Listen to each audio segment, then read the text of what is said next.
Now, the first principle is quite universal. When I first met my spiritual master in person in 1969, I had already known about him. I was already a member of the movement for a year before that. But one of the first classes he gave, he asked those who were present a question that no one knew the answer for. He asked those students there, he asked, do you want to become happy? So since no one had ever asked us the question before, we were all students at the university, no one had ever asked us that question. So no one knew the answer. And so our Prabhupada, he looked at us very concerned, trying to figure out who he was dealing with. And then he asked the same question again. He said, do you want to be happy? And everyone looked at each other, trying to figure out what the answer was. No one wanted to guess. So Prabhupada had asked the same question again, the third time. Do you want to be happy? Finally, one of our devotees guessed and said yes. And Prabhupada said, oh, that's very good. So actually, that's the first principle, that everyone wants to be happy. And so life is meant to happiness.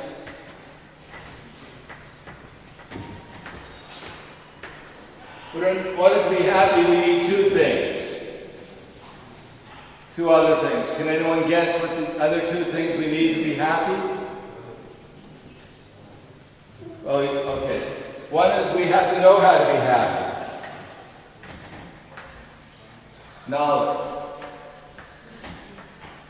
We need knowledge of how to be happy. Is that right? And not only do we need knowledge of how to be happy, but we don't want happiness for 5 minutes. We want permanent happiness.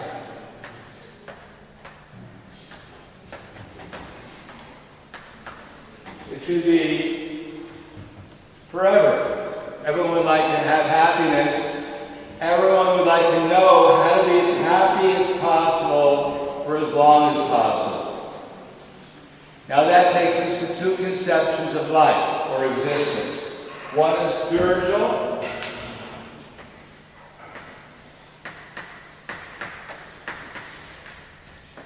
and the other is, you could say, material.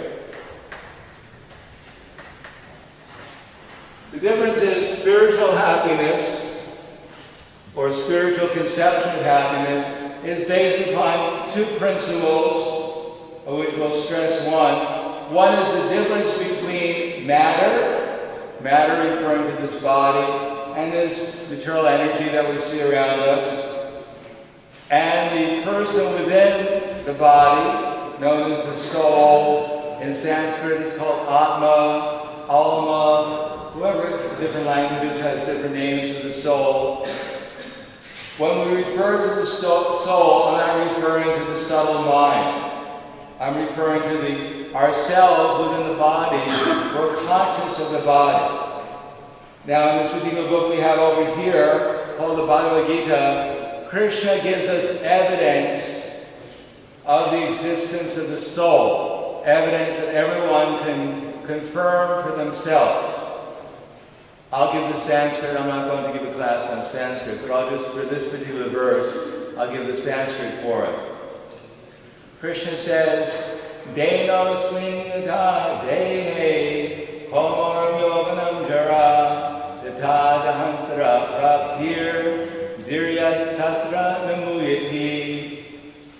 Krishna says the embodied soul.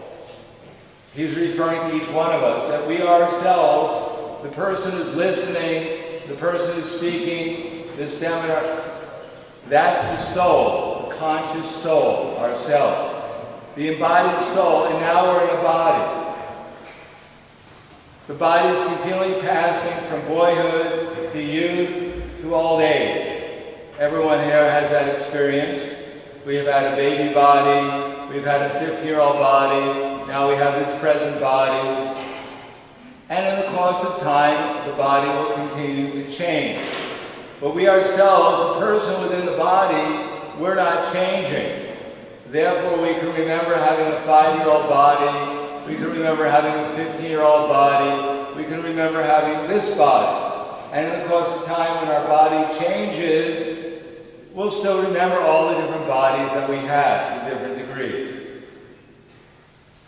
But the person who's doing the remembering is exactly the same person. Otherwise, I walked in here as Maharaj, but it's not that I'm going to walk out of here as someone different. But my body will be different. Every moment our body's changing, but the person who's aware of the body is not changing. So that's called spiritual conception. Now, the material conception is that I am the body.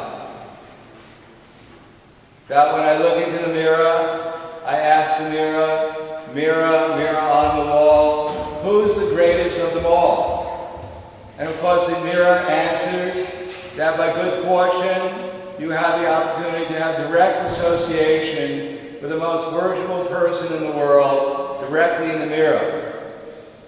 So this is called the material concept of life, that we are the body, and the whole purpose of life is somehow or another to make our body comfortable, secure, or other people's bodies comfortable and secure. And that there's nothing more in life than that. Now the problem with that, we have certain problems with having the material concept of life. We have certain problems. One is called disease. The other is called old age. Another one is called death. And according to the spiritual concept of life, we have something called birth again. So that's a problem. Everyone has this problem. Not that you have a problem, I don't have a problem. Everyone who's taken a material body has these 4 problems. There are other problems also, for instance, the fact that under disease, our body itself is always deceived. Just like I can look around the room and everyone has a different posture here. Some people are kind of leaning back against the seat. Some people are kind of leaning forward. Some people are off to the side because we feel a sense of lack of ease having the body. And then there is another problem, namely the weather. Sometimes it's too hot. It was a very cold winter, I heard, in Poland. Sometimes it's too cold. Sometimes there's storms. Sometimes it's hurricanes. There's so many different problems coming from the material nature itself. And then, of course, we have problems due to other living entities. If we're in certain countries, we're always fearful. There may be some war. There may be some disagreement. There may be insects. A mosquito might come and bite us, and we may contract a fatal disease. So there is what's called adi-daivika, adi-bodhika, and adi-kleshika miseries. But these are really the main miseries. Birth, death, old age, and disease. We generally ignore these problems because we don't think that there's any solution to them. So we just ignore them and we consider that let us try to solve other problems, and that way we can, with this knowledge of whatever technology we have, or economics, or philosophy, or physics, we can find some happiness, even if it may be temporary. Now, the material nature works in a very systematic way. There are laws of material nature. So part of the laws of material nature are, we should have, in human form of life, what's called dharma. Dharma means we're supposed to act according to the laws of nature. The laws of nature say that if a child puts its hand into fire, it's going to get burnt. It doesn't really matter whether the child is innocent or not. It's just the law of nature. Whoever puts their hand in the fire they get burned. So the material nature works very systematically. Those laws are called dharma. So generally, in the material world, every living entity has to undergo what's called economic development. Economics, and that's meant for what's called sense gratification.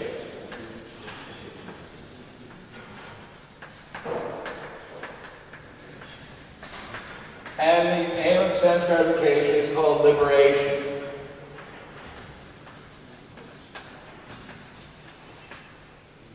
This we could say is religion, quote religion. Everyone has their religion. Now in current society, we don't have a very clear understanding of what religion is or dharma. We don't have any idea of what liberation is, because generally speaking, we don't know about the soul. Or at least if we do know about the soul, modern society is not based upon realizing ourselves. I don't think at the university here, or any university I've attended, there's any class about self-realization. In other words, if we are a spiritual being, if there is a supreme spiritual being, then the aim of human life, at least, should be for the little spiritual being to realize the big spiritual being and get out of our false identification with this material body and the material mind. So that's what Dharma is about. Dharma is meant ultimately for liberation. But in the absence of Dharma, what we have in modern society is only some kind of theories and philosophies and methodologies of economic development in order to gratify our senses in different ways.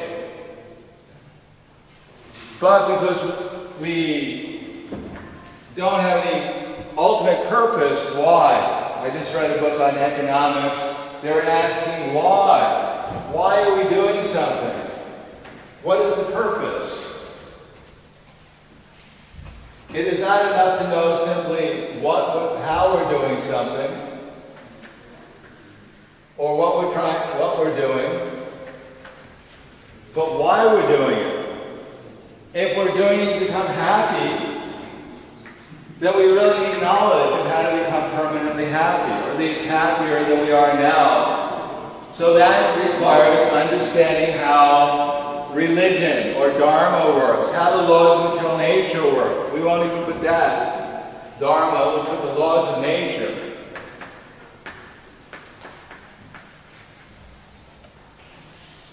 So that when we work in the material world to maintain this body, because the body is like a car.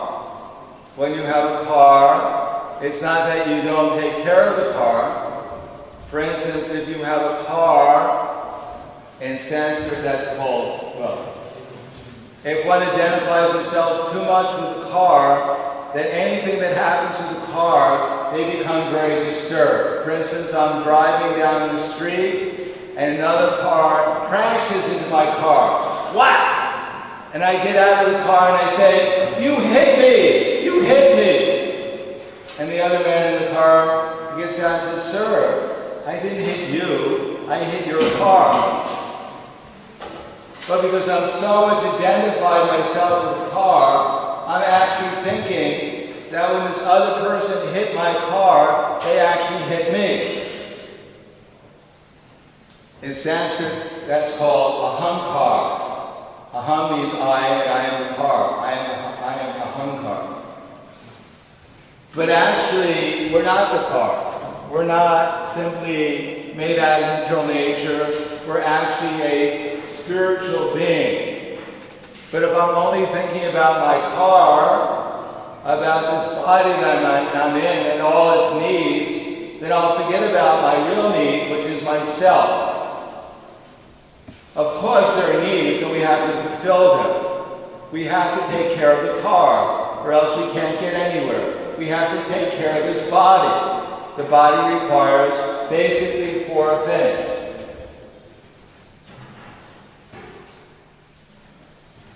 Let's see where we're going to put this. Eating,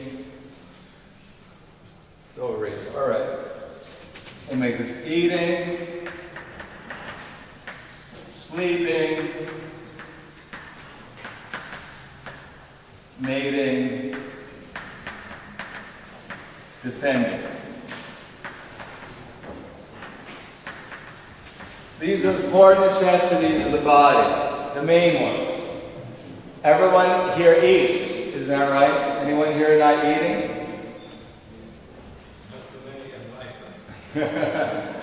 I heard there's one person either only, of course it's quite rare, they're only eating sunlight, but I don't believe that. Here in Poland, you probably starve to death if you only get sunlight. But eating, sleeping, after we eat, then we have to sleep. Everyone sleeps for a certain amount of time. And of course, mating, in order to reproduce, there's mating. And then we have to protect this body and protect the things that come from the body. That's called defending. So if there's eating, sleeping, mating, defending, they're necessary. We can't deny them. Any more than if we're driving in our car, we have to put fuel in the car. We have to clean the car. We have to have insurance for the car. We have to be careful how we drive the car. So one who's in a spiritual economics, they don't deny that we have a body. It's a question of how we're using the body, where we're going with the body, what's the purpose of having a body, and how to properly work in the material world to realize another level of experience, another level of achievement beyond simply eating, sleeping, mating, and defending.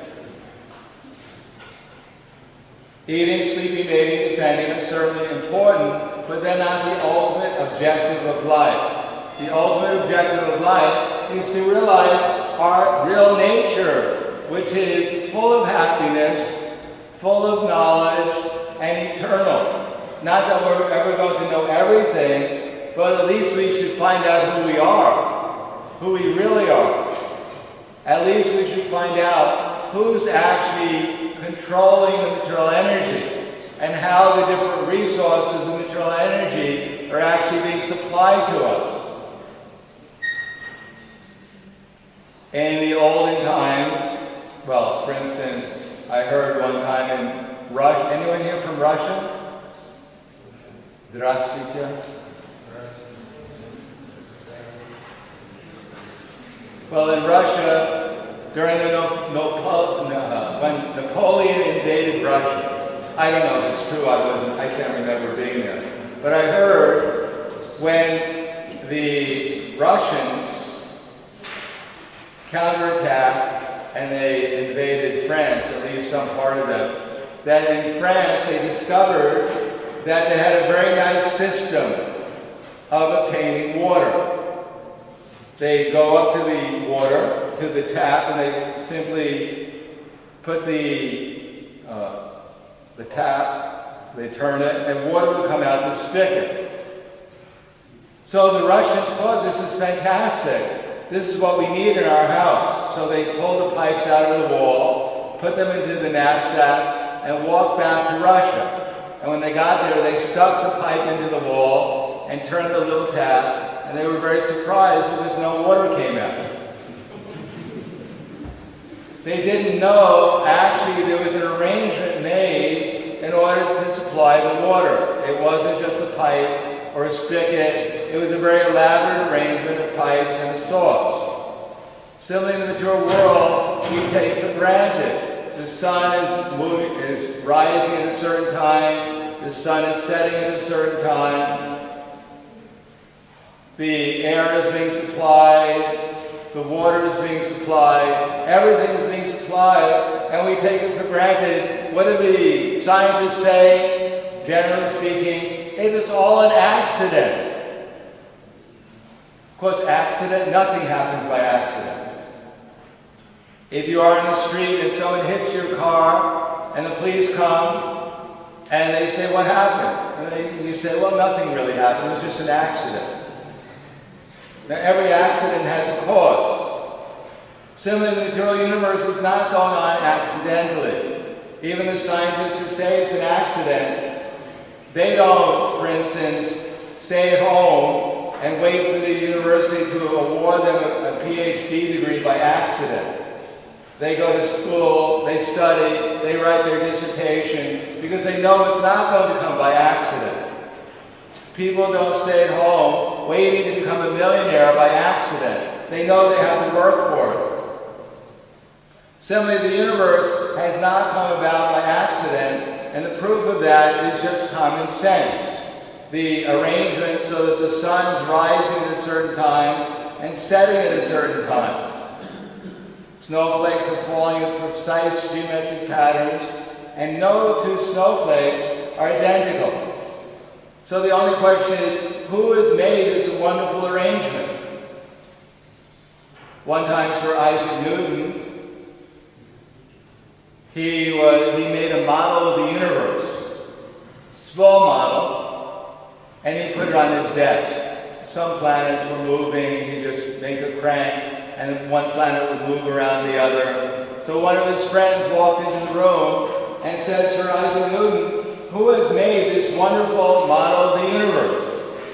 So Sir Isaac Newton said, well, I don't know. I just happened to walk into the room myself, and suddenly out of nowhere this big bang came, or little bang. And out of nowhere this wood came into being and fell on my desk. And it made this model of the universe. I'm amazed myself how wonderful accidents happen. So his friend said, come on, I know someone made this, it's impossible. Things don't come out of nothing and just wind up in your desk into this model of the universe. No, believe me. I just walked into the room, suddenly I heard this bang, and out of nowhere this wood appeared and fell on my desk, and it just formed this wonderful model of the universe. So his friend, no, you must have been drinking or something. But Sir Isaac Newton said, but my dear sir, according to you, the whole universe has come about like that. So now why can't you accept that just one little model of the universe could have come about like that? So obviously, those who study material nature can see that there's so many wonderful arrangements going on in material nature. Wonderful arrangements imply a wonderful arranger. If someone sends you flowers in a bouquet, you don't think they came out of nothing. Someone sent it to you and arranged the flowers because they have some interest in you. Similarly, the universe has been arranged for us for some purpose.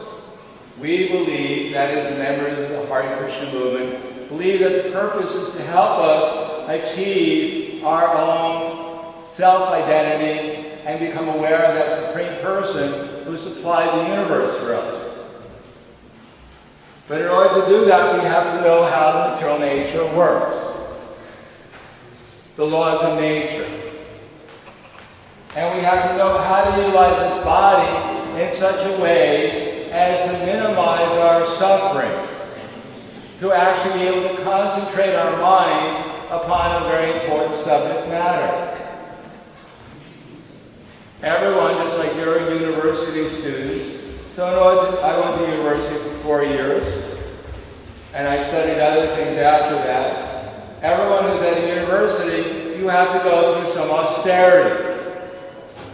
It's very difficult. You have to study so many books. You have to memorize them. You have to repeat them for the test. Life requires some austerity. But the reason why we undergo austerity is because we want to achieve something. Similarly, if we want to understand our real selves, we have to go through some process. If we want to understand the Supreme Self, we have to undergo some process. And part of that process is how to live in the material world in such a way as to make that process be conducive to that process. So part of it is common sense. Sorry if I'm going a little fast here, but we only have an hour. Common sense, unfortunately, is very uncommon nowadays. For instance, we mentioned about eating, sleeping, dating, and defending. It would be nice at the university if they had a course on just how to eat. I teach a month course. I was teaching a month course in India twice a year on just practically how to eat. It should be very simple, but people don't even know how to properly eat. For instance, if we're an elephant, we should eat like an elephant. If we're an ant, we should eat like an ant. But if we're an elephant and we try to eat like an ant, that will not be very good. And especially if you're an ant and you try to eat like an elephant, you'll have a lot of problems. Now, if we sleep, there's a certain amount of sleeping necessary. But if we wind up, if our goal of life is to sleep like a bear, you'll probably miss a few classes. And the other things too, mating, defending are necessary. Every animal, practically every species of life has some mating, but the goal of their life is not simply to spend their whole life mating. Nor is the goal of their life usually to spend the whole day defending. But somehow or another, modern civilization, we've made it so difficult to eat, to sleep, to mate, and to defend that people have to go to school for 25 years just so they can get a job, so they can get something to eat. Imagine if a bird had to spend 25 years of education in order to get some worm. Even the birds don't have it so complicated. They're born, within 5 minutes they learn how to eat a worm, and that's more or less the extent of their education. They graduate. A little bit of propulsion, they're thrown out of the nest and they flap their wings and they learn how to fly. It's not a 20-year course. But somehow or another, modern civilization, we made everything so complicated that what the animals can do very easily, the human beings with great endeavor, great effort, extensive technology, just so that we can eat, sleep, mate, and defend. But ultimately, there's not a big difference between what the human beings are doing and what the animals are doing. Sure, the tiger can only defend with its claws, and we can drop a bomb on someone and kill millions of people at one time. But is that actually human life? Is that what makes us human? Is that we can kill millions of people while a tiger can only kill one or two at a time? Is that what makes a human being? So if we forget about what the laws of nature are, and we're only interested in economic development for sense gratification, then we won't understand what liberation is either. Our liberation is simply to get free from, basically, when we lust, anger, and greed. People are considered to be advanced in modern society if they're greedier than everyone else. Some of the heroes of modern society in economics and business, they have not $1 million, not even $1 billion, they have tens of billions of dollars, and they're considered the most successful. That, as one economist said, that there's enough for everyone's need, but there's certainly not enough for everyone's greed. That a bird, for instance, a bird sees a sack of rice, it comes and it takes exactly what it needs from the sack and flies away. But if a human being nowadays sees a sack of rice, it takes the whole bag and stores it away until it has 100,000 bags of rice, and then the person feels a little secure. He's only going to eat one bag of rice a year, but he needs 100,000 to feel secure. So one of the laws of nature are, if we don't get a higher purpose of life, then we're forced to look around for our happiness. Unless we experience some happiness which does not depend upon material nature, then we're forced to look around, what will make me happy? That usually means, she loves me not, she loves me not. So we're looking around, where is my soulmate? Where is my say, where is my goddess of fortune? Where is my supreme support in Narayan? Who will make me happy? Who will build me a house, protect my children? This and that. That, of course, is necessary. But if that's the only thing we're trying to find, based upon lust, anger, and greed, that is, I need a partner to satisfy my lust, and then I can't satisfy my lust. It doesn't matter how big my house is, it doesn't matter how big my bank balance is, it doesn't matter how prestigious, how many degrees I have, I'm still trying to satisfy my lust and my greed. I want more, and I want more, and there's no limit to how much I have. So that gets into our modern economics, which we don't have time to go on to, called fiat currency. Everyone's familiar with fiat currency? That if I had $100 and I could buy a bag of potatoes with my 100 euros or zolotys, whatever it may be. That's what a bag of potatoes costs. Now, my $100 is worth, or 100 zolotys is worth one bag of potatoes. But you, on the other hand, you have a printing press. You're called the government. And you can print up 100 zolotys. It doesn't cost you practically anything because you have a printing press. You print up a printing press, and now we have two people with 100 zolotys competing for that same bag of rice. So obviously the bag of rice, the value has gone up because we have two people competing for 100 zolotys. Now the bag of rice costs 200 zolotys. And my 100 zolotys is now worth only 50 zolotys. Now it costs me, say, $5 work to get my 100 zolotys. It costs you 5 seconds to print up the 100 zolotys because you're the government. You can print up 5 million zolotys at practically the same time. And my zolotys is worth practically nothing. I can only get a half a potato now.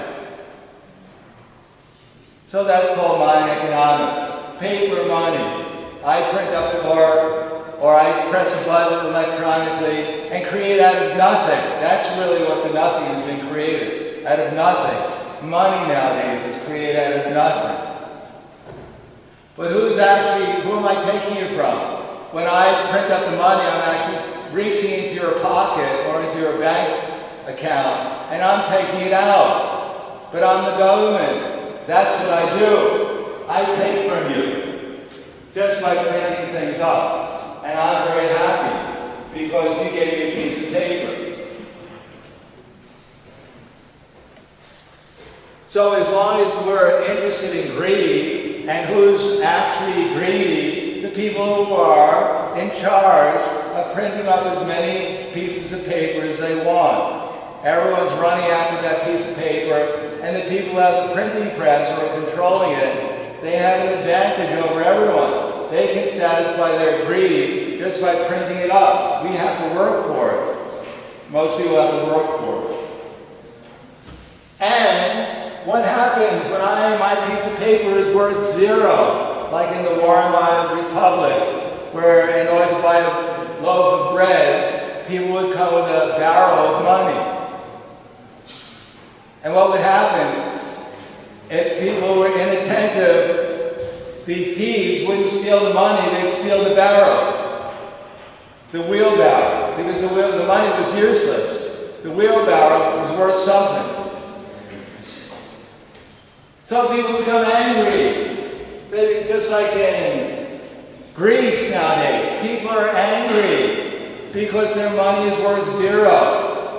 In Cyprus, they decided you have some money in the bank. Well, it's not your money, it's our money, because we can just take it out. And what can you do? Because we have the power behind us. So this modern economics based on lust, anger, greed. Everyone's trying to satisfy it, but not everyone is going to be able to simply satisfy their lust or their greed. Many people wind up becoming angry. Now, if the goal of life is sense gratification, it's a dead end. We may work as hard as we can with that system of economics and wind up, most people are going to be very unsatisfied. Unless we find a higher taste, unless we work according to the laws of nature and discover another source of pleasure, another source of enlightenment, another source of knowledge that will actually give us pleasure, then this system of economics will simply wind up with anger. And when anger comes and we lose our perspective on things, we forget what the actual purpose of life is, and our real intelligence becomes covered, and we forget why we're thinking. We don't have any idea why we're here, what we're supposed to be doing, and how to do it. So basically, spiritual economics has to be based upon a higher principle, the principle of the self, the soul, and the possibility of the self and the soul to come in contact with a supreme soul. Now, our idea is that the supreme soul, being the source of everything, is also the source of happiness. If we're actually conscious of the supreme soul, then we'll feel greater happiness. And we'll be able to see how all living entities, no matter what form of life they're in, whether human being or even the animal form of life, that they're all spiritual souls. And because everyone has the same Supreme Father, everyone is actually part of a spiritual family. That is the knowledge that can actually unite people together so they can live in harmony, rather than simply an endless competition with the resources of material nature, and then wind up becoming more and more lusty, greedy, and then angry, and fighting with each other, and causing great amounts of harm and disturbance, to find the common source of agreement, of harmony and cooperation, so that we can satisfy our necessities of life, and at the same time, somehow or another, by some spiritual process, discover our real spiritual identity and become free from all our different types of anxieties. So this is what the philosophy in the Vedic literature offers. It offers a practical means of living in the material nature, living in the material world. In Bhagavad Gita, Krishna said, all living entities subsist on food grains. Everyone, their basic necessity of life is not an iPod. Believe it or not, I grew up without an iPod and I survived. It's not an iPhone, it's not a computer, it's not a silent satellite television. The real necessity of life is food. Everyone needs something to eat. This is what we need. Eat. We need some protection. We need some basic necessity. But where does the food come from? Anna or food grains, they come from rain. It doesn't come by accident. And rain comes from performing our prescribed duty. Actually, we believe that the material nature, the material universe is under superior control, and that when we act in harmony with material nature, then material nature provides us with the necessities, especially rain in order to produce food grains. Unless we do that, then what we have is a great disturbance. They talk about climate change, they talk about so many different problems with creating the necessary amounts of food grains to feed the overpopulation. Actually, in one area of Texas alone, they can grow as much food as needed to supply all the food to all the people on this planet. Unfortunately, they don't want to do that because then they wouldn't make as much profit from the food. So again, there's enough for everyone's need, there's not enough for everyone's greed. But as long as people don't have a higher purpose of life, other than to satisfy their own selfish interests, then what we'll have is more and more greed, then more and more anger and frustration when people can't satisfy the greed. And then even to grow food, even to eat food will become a great problem for people.